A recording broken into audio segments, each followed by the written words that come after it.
Bonjour à tous, bienvenue sur Delta TV, il est 18h30, c'est l'heure de votre journal d'information. Nous sommes le jeudi 11 décembre 2014, voici les titres qui seront développés ce soir. Sporticaland bat son plein, cet univers de jeu pour les enfants continue de vous séduire pendant cette période de Noël. Vous verrez qu'il y en a pour tout le monde, des parents aux enfants âgés de 2 ans à 12 ans. Gravelines de son côté fait parler d'elle à Cannes, avec le site internet de l'Office de tourisme qui a été mis à l'honneur lors des trophées de la communication. Vous verrez pourquoi dans ce journal. Hier, l'Aviron, lui, est venu séduire les collégiens à la salle Norbert Merlin de Gravelines. Le but, détecter pourquoi pas des futurs talents. Alors, y en avait-il? Eh bien, la réponse, ce sera tout à l'heure, en fin de journal. Direction donc Sporticaland pour commencer ce journal. Ça y est, l'événement de jeux gonflables de 2000 m² à Sportica est désormais ouvert au public depuis ce week-end. Emmanuel Depéker et Cédric Alloy se sont rendus sur place. Reportage. Sporticaland, c'est près de 2000 m² de jeux gonflables et de jeux vidéo pour les enfants et les adultes. Au fil des années, les installations se sont améliorées en apportant du confort à la fois pour les parents et les enfants.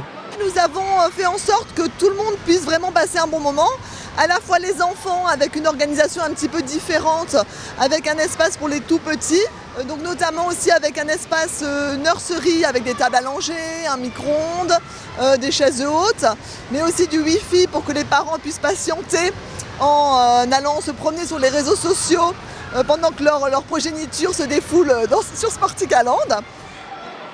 Un grand site de jeux se côtoie des enfants de 2 à 12 ans. Les structures sont réparties par âge et pour contrôler le bon déroulement de l'amusement, un dispositif de surveillance a été mis en place. Donc avec un responsable de Sporticaland qui est là vraiment pour superviser la totalité de l'espace et des jeunes qui sont au niveau de chaque jeu pour vérifier qu'il n'y ait pas de danger au niveau de la sécurité. L'entrée de Sporticaland est fixée à 8 € et gratuit pour les accompagnateurs, mais notez bien les dates d'ouverture au public. Nous avons ouvert au public depuis samedi 6 décembre après-midi. Cet après-midi, c'est à nouveau public. Ça le sera aussi le 17 décembre de 14 h à 19 h. Et ensuite, lors de toutes les vacances scolaires, à partir du 22 décembre, hormis le 24, 25, 31 et 1er.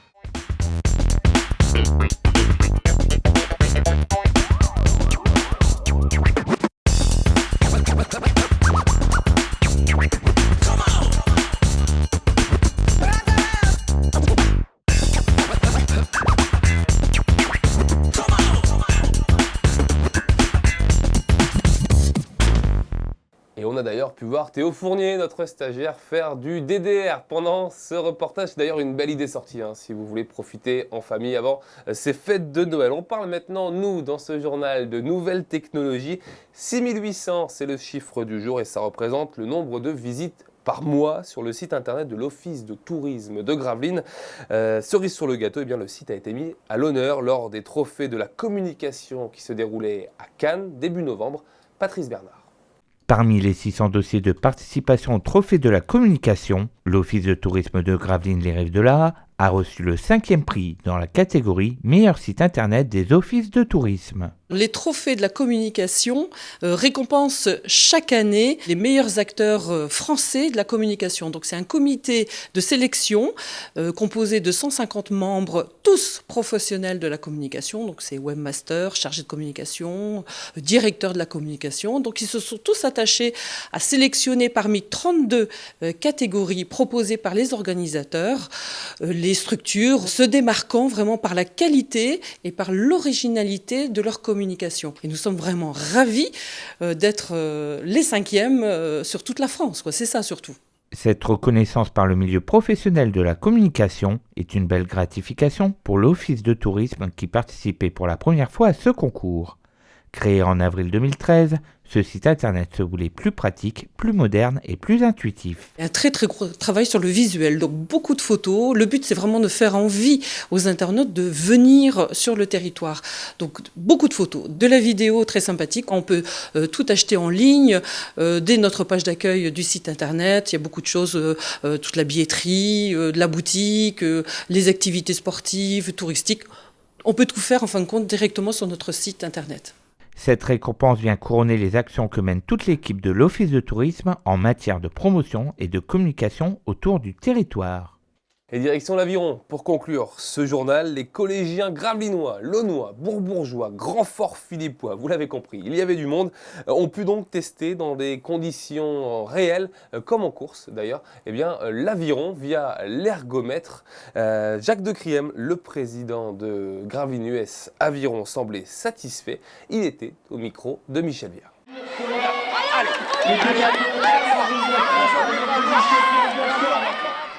Jacques, ça fait 7 ans qu'on allie le ludique au sportif, c'est plutôt une bonne idée ça hein?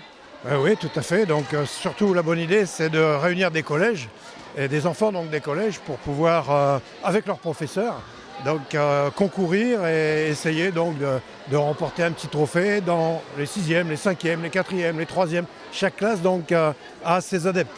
Alors on a quelquefois des surprises. Il y a effectivement des rameurs, on voit sur les machines, ils sont plus calmes. Ils ont plus la technique, ils ont un geste, ça se voit tout de suite. Tout à l'heure, il y a un professeur qui me le faisait remarquer. Donc ils partent pas en premier, ils sont placés et puis ils ont le finish, quoi. Donc quand il y a des bons rameurs, effectivement, c'est normal. Ils ont l'exercice. Hein. Mais par contre, il y a d'agréables surprises et pour nous, c'est quelquefois possible de détecter des talents. Donc c'est ce qui est intéressant. Est-ce qu'on peut imaginer concevoir un tel événement à une plus grande échelle ? Il faut savoir que ça existe. Il y a le championnat de France qui existe. Il y a des championnats donc, régionaux également. Donc là, c'est un intercollège local, UNSS, alors que les championnats régionaux et nationaux sont plutôt des championnats avec des rameurs des clubs. Mais maintenant, depuis l'an dernier, il y a également un championnat de France UNSS. Allez, Jean Rostand! Ouais, c'est fait pour Jean Rostand! Voilà, c'est là-dessus que se conclut ce journal pour aujourd'hui. Il revient demain dès 18h30. Avant ça, dès ce soir, restez sur Delta TV parce que tout de suite, vous avez rendez-vous avec le Delta Saut d'Emmanuel de Pecker. Ce soir, partez du côté du Secours Populaire. Juste derrière, vous aurez droit à votre période de sport avec le Delta Sport Agenda de Michel Viard. L'invité ce soir, c'est Christophe Izard. Vous saurez tout sur le week-end sportif, notamment sur Gravelines. Nous, on se retrouve demain dans le JT. D'ici là, passez une excellente soirée sur Delta TV. Salut!